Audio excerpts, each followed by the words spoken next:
Consider the following example. We want to write negative square root of 3 plus I in polar form.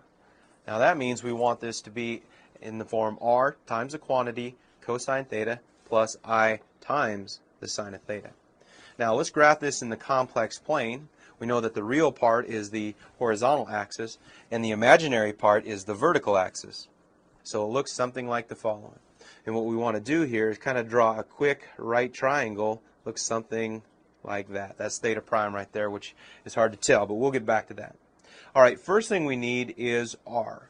We need r to be of the form square root of a squared plus b squared, where a in this case is negative square root of 3, and b is 1. So let's write that out here. Negative square root of 3, the quantity squared, plus 1 squared.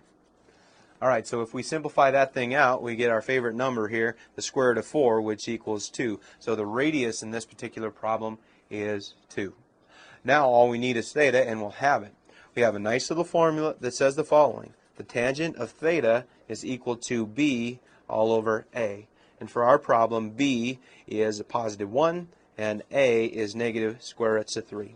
So we know our inverse trig relationship, so we'll take the inverse tangent of both sides. If we take the inverse tangent of negative 1 all over the square root of 3, then we can find our angle. And most often, if your calculator is in degree mode, you're going to come up with a number of negative 30 degrees. Now that doesn't make much sense here since we're in quadrant 2, so let's find the reference angle for that. We know that theta prime, as I have written here, is equal to 30 degrees.